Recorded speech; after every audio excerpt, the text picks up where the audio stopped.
Bismillahirrahmanirrahim. Baiklah, kami dari kelompok 10, 11, dan 12 akan menjelaskan mengenai pembahasan kita, yaitu mengenai OJK, DSN MUI, dan DPS.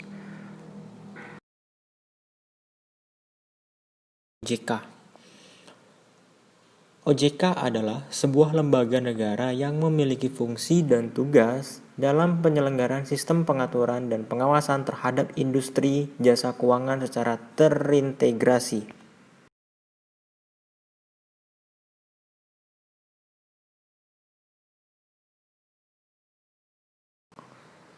Selanjutnya mengenai wewenang OJK. Yang pertama, menetapkan peraturan perundang-undangan di industri jasa keuangan. Yang kedua, membuat dan menetapkan peraturan tentang pengawasan di industri jasa keuangan. Yang ketiga, membuat dan menetapkan kebijakan tentang pelaksanaan tugas OJK. Yang keempat, mengatur tentang tata cara penetapan pengelolaan statuter di lembaga jasa keuangan. Yang kelima, mengatur tentang struktur organisasi dan infrastruktur serta pengelolaan kekayaan dan kewajiban. Yang keenam, membuat dan menetapkan peraturan tentang tata cara pemberian sanksi berdasarkan peraturan perundang-undangan yang berlaku di sektor jasa keuangan. Yang ketujuh, membuat dan menetapkan kebijakan mengenai tata cara pengawasan terhadap industri jasa keuangan. Yang kedelapan, OJK dapat melakukan pengawasan, pemeriksaan, penyelidikan, dan perlindungan konsumen dan tindakan lain terhadap lembaga jasa keuangan. Selanjutnya, memberikan sanksi administratif kepada pihak yang melanggar peraturan perundang-undangan di sektor jasa keuangan.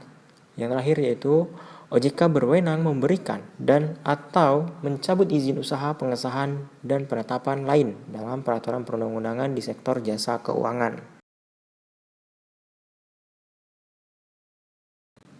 Berikutnya yaitu mengenai tugas OJK. Yang pertama, mengatur dan mengawasi kegiatan jasa keuangan baik di sektor perbankan maupun non-perbankan. Yang kedua, mengatur dan mengawasi kegiatan jasa keuangan di sektor pasar modal. Dan yang terakhir yaitu mengatur dan mengawasi aktivitas jasa keuangan di sektor asuransi, dana pensiun, lembaga pembiayaan, dan lembaga keuangan lainnya. Pengawas pasar modal. Tahukah Anda bahwa berinvestasi di pasar modal itu ada badan pengawasnya? Tujuan adanya pengawas tersebut untuk mengawasi, menyelenggarakan, dan melindungi investor. Siapakah mereka? Apa fungsi-fungsinya? Jadi, Otoritas Jasa Keuangan atau kerap disebut dengan OJK. Pada tanggal 22 November 2012, pemerintah mensahkan Undang-Undang Nomor 21 Tahun 2011 tentang Otoritas Jasa Keuangan atau OJK, yang didirikan dengan tujuan agar keseluruhan kegiatan di dalam sektor jasa keuangan terselenggara secara teratur, adil, transparan, dan akuntabel, mampu mewujudkan sistem keuangan yang tumbuh secara berkelanjutan dan stabil, dan mampu melindungi kepentingan konsumen dan masyarakat.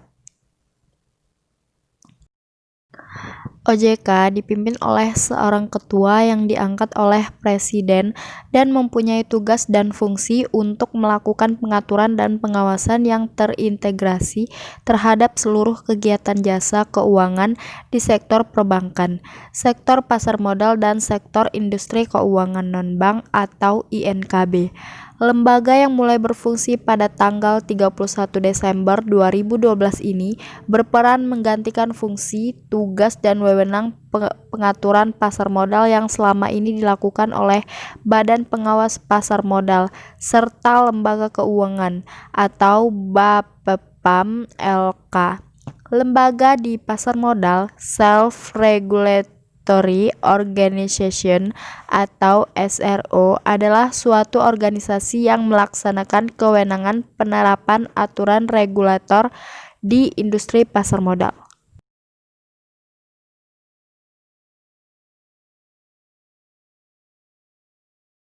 SRO memiliki peraturan dan ketentuan yang mengikat bagi pelaku pasar modal sebagai fungsi pengawasan untuk mencegah praktik perdagangan yang dilarang. Lembaga SRO di pasar modal Indonesia adalah Bursa Efek, pihak yang menyelenggarakan dan menyediakan sistem atau sarana untuk mempertemukan penawaran jual dan beli efek pihak-pihak lain dengan tujuan memperdagangkan efek di antara mereka. Undang-Undang PM Pasal 1. Bursa Efek Indonesia atau BEI didirikan dengan tujuan menyelenggarakan perdagangan efek yang teratur, wajar, dan efisien.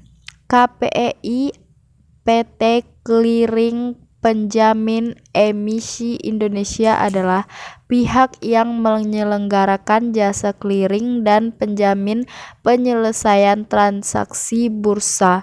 Undang-Undang PM Pasal 1. KSEI PT Kustodian Sentral Efek Indonesia adalah pihak yang menyelenggarakan kegiatan kustodian yang tersentralisir bagi bank kustodian, perusahaan efek, dan pihak lain. Undang-Undang PM Pasal 1. SIPF Indonesia Securities Investment Protection Fund, penyelenggara dana perlindungan pemodal, adalah perseroan yang telah mendapatkan izin usaha dari OJK untuk menyelenggarakan dan mengelola dana perlindungan pemodal.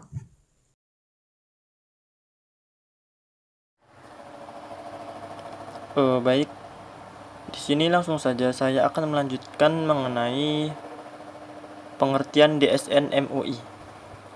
DSN MUI atau kepanjangannya bisa disebut Dewan Syariah Nasional Majelis Ulama Indonesia, merupakan suatu lembaga syariah yang didirikan oleh MUI pada 10 Februari 1999 dengan maksud untuk melaksanakan tugas MUI dalam menetapkan fatwa dan mengawasi penerapannya guna menumbuh kembangkan usaha bidang keuangan, bisnis, dan ekonomi syariah di Indonesia.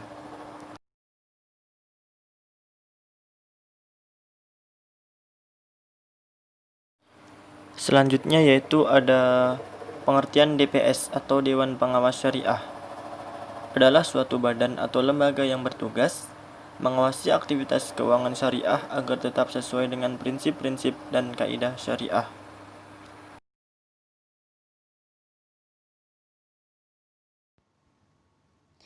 Fungsi Dewan Syariah Nasional atau DSN mengawasi produk-produk lembaga keuangan syariah agar sesuai dengan syariah, meneliti dan memberi fatwa bagi produk-produk yang dikembangkan oleh lembaga keuangan syariah, memberikan rekomendasi para ulama yang akan ditugaskan sebagai Dewan Syariah Nasional pada suatu lembaga keuangan syariah, memberi teguran kepada lembaga keuangan syariah jika lembaga yang bersangkutan menyimpang dari garis panduan yang telah ditetapkan.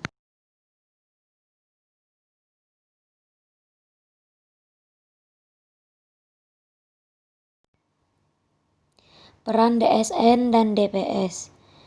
Dewan Syariah Nasional atau DSN, MUI yang memiliki otoritas untuk mengeluarkan fatwa-fatwa terkait ekonomi Islam.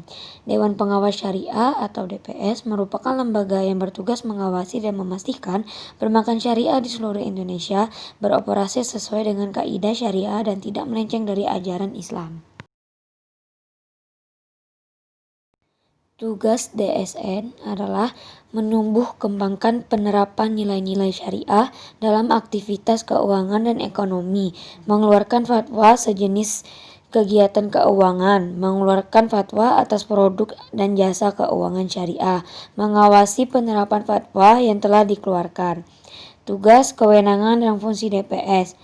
Tugas, kewenangan, dan fungsi DPS Sekdrip nomor 32/34/KIP/Dir tanggal 12 Mei tahun 1999 pasal 19 ayat 2, bank wajib memiliki DPS yang berkedudukan di KP BS. Pasal 3 persyaratan anggota DPS diatur dan ditetapkan oleh DSNP. Pasal 20 ayat 1 DPS berfungsi mengawas usaha bank agar sesuai syariah. Pasal 2 dalam melaksanakan fungsinya DPS wajib mengikuti fatwa DSNP. Pasal 31 dalam hal bank akan melakukan kegiatan usaha sebagaimana pada pasal 28 dan 29 yang belum difatwakan oleh DSN. Bank wajib meminta persetujuan DSN sebelum melaksanakan kegiatan usaha tersebut.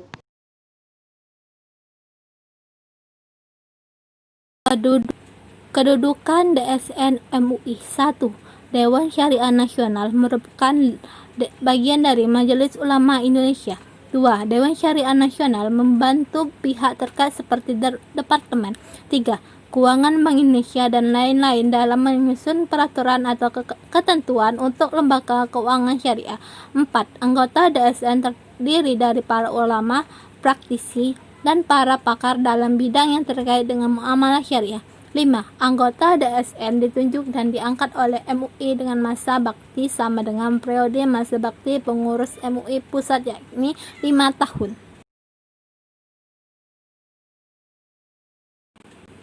Kedudukan DPS dalam pasar modal. Dalam buku yang diterbitkan oleh Bank Indonesia dijelaskan bahwa DPS mempunyai 3 kedudukan. 1. Sebagai penasihat dan pemberi saran kepada direksi pimpinan unit usaha syariah dan pimpinan kantor cabang syariah mengenai hal-hal yang berkaitan dengan aspek syariah. 2. Sebagai mediator antara bank dengan DSN dalam mengkomunikasikan usul dari saran pengembangan produk dari jasa bank yang memerlukan kajian dan fatwa dari DSN. 3. Sebagai perwakilan DSN yang ditempatkan pada bank, DPS wajib melaporkan kegiatan usaha dan perkembangan bank syariah yang diawasinya kepada DSN minimal 1 kali dalam setahun. Perlu ditambahkan bahwa kedudukan DPS di bank syariah juga berkedudukan sebagai penjamin bahwa bank yang diawasinya berjalan sesuai dengan prinsip syariah.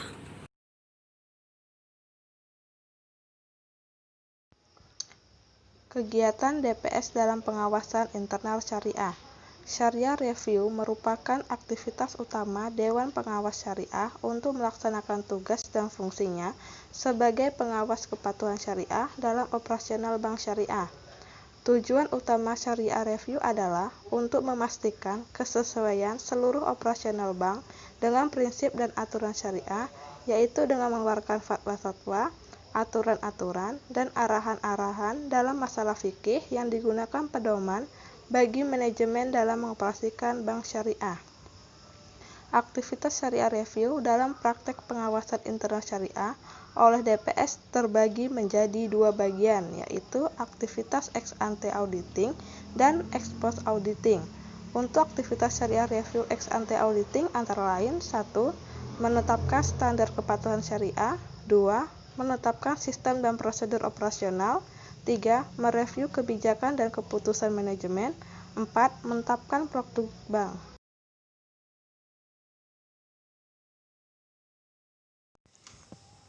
Sedangkan aktivitas Syariah Review ex post auditing yang dilaksanakan DPS dalam menjalankan fungsi pengawasan syariah antara lain 1.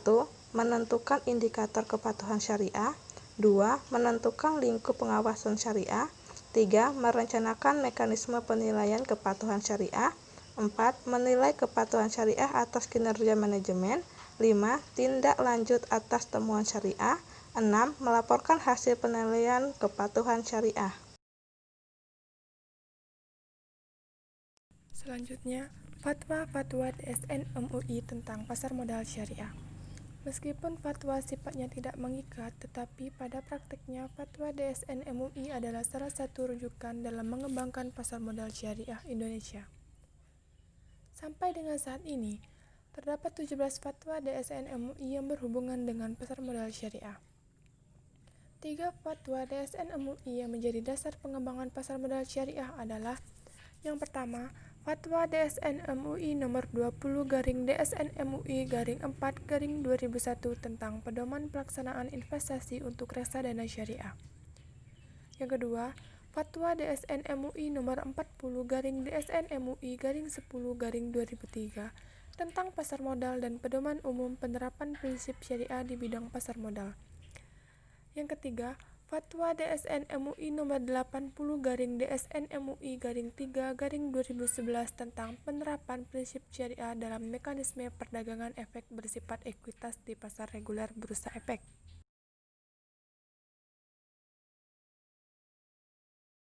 Selain itu, ada 14 fatwa yang telah dikeluarkan oleh Dewan Syariah Nasional Majelis Ulama Indonesia atau DSN MUI yang berhubungan dengan pasar modal syariah Indonesia sejak tahun 2001 yang meliputi antara lain Fatwa Nomor 20/DSN MUI/9/2001 tentang pedoman pelaksanaan investasi untuk reksadana syariah. Fatwa Nomor 32/DSN MUI/9/2002 tentang obligasi syariah. Fatwa Nomor 33/DSN MUI/9/2002 tentang obligasi syariah mudharabah. Fatwa Nomor 40/DSN MUI/10/2003 tentang pasar modal dan pedoman umum penerapan prinsip syariah di bidang pasar modal. Fatwa Nomor 41/DSN MUI/3/2004 tentang obligasi syariah ijarah. Fatwa Nomor 59/DSN MUI/5/2007 tentang obligasi syariah mudharabah konversi. Fatwa Nomor 65/DSN MUI/3/2008 tentang hak memesan efek terlebih dahulu atau HMETD syariah. Fatwa Nomor 66/DSN MUI/3/2008 tentang waran syariah. Fatwa Nomor 69/DSN MUI/6/2008 tentang surat berharga syariah negara atau SBSN. Fatwa Nomor 70/DSN MUI/6/2008 tentang metode penerbitan SBSN. Fatwa Nomor 71/DSN MUI/6/2008 tentang sel atau leaseback. Fatwa Nomor 72/DSN MUI/6/2008 tentang SBSN ijarah sel atau leaseback. Fatwa Nomor 76/DSN MUI/6/2010 tentang SBSN ijarah aset to be leased. Fatwa Nomor 80/DSN MUI/3/2011 tentang penerapan prinsip syariah dalam mekanisme perdagangan efek bersifat ekuitas di pasar reguler bursa efek.